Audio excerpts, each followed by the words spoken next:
মিমি চক্রবর্তী এবং রাজ চক্রবর্তী যখন প্রেম করতেন তখন একবার তারা গিয়েছিলেন দিদি নাম্বার 1 এর অনুষ্ঠানে। সেখানে আরো উপস্থিত ছিলেন শুভশ্রী ও শ্রাবন্তী। ওই সময়টায় শুভশ্রী এবং মিমির মাঝে গলায় গলায় বন্ধুত্ব, দুজন দুজনের জন্য চেয়ার করছিলেন। রাজ মিমির প্রেম আছে সেটাও মোটামুটি সবাই জানতেন, শুভশ্রীও তার বাইরে নয়। এ নিয়ে দিদি নাম্বার 1 এ উপস্থিতিদের মাঝে কিছু হাস্যরসাত্মক খোঁচাখুচিও হয়েছে। দর্শকরাও হয়তো এ নিয়ে মজা পেয়েছেন, মজা করেছেন। তার পরের ঘটনা সবাই জানেন।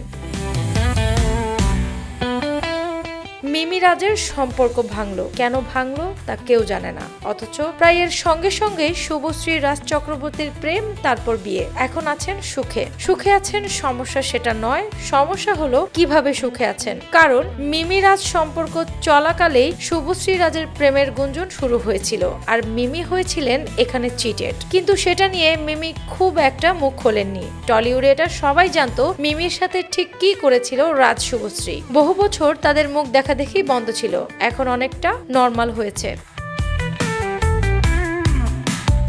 কিন্তু প্রশ্ন হলো, শুভশ্রী দেবের সম্পর্ক ভাঙার কারণ হিসেবে বলা হয় রুক্মিণীর কথা। রুক্মিণী ছিলেন শুভশ্রীর বন্ধু, বন্ধু হয়ে বন্ধুর প্রেমের সম্পর্ক ভেঙেছিলেন বলে রুক্মিণীকে ধুয়ে দেয় অনেকেই। শুভশ্রীও আকারে ইঙ্গিতে সে কথা বুঝিয়েছেন যে দেব তাকে চিট করেছে। তাহলে চিটেড হলে কেমন লাগে তা তো শুভশ্রী জানতেন আগের থেকেই। বন্ধু হয়ে বন্ধুর ঘর ভাঙার কষ্ট কেমন তাও শুভশ্রী ভালোই জানতেন। তাহলে কেন আরেকজনকেও এই একই কষ্টটা দিল?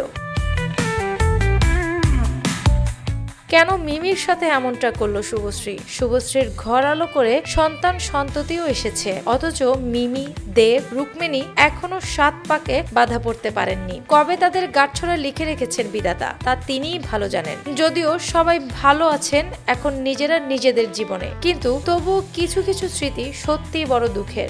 দিদি নাম্বার 1 এর ভিডিওটা দেখে নেটিজেনরা এখনো দীর্ঘশ্বাস ছাড়েন। তারা হয়তো এখনো ব্যথিত ব্যথায় নিজেরাও ব্যথা অনুভব করেন। অ্যানি আক্তার, বাংলা বাজার পত্রিকা।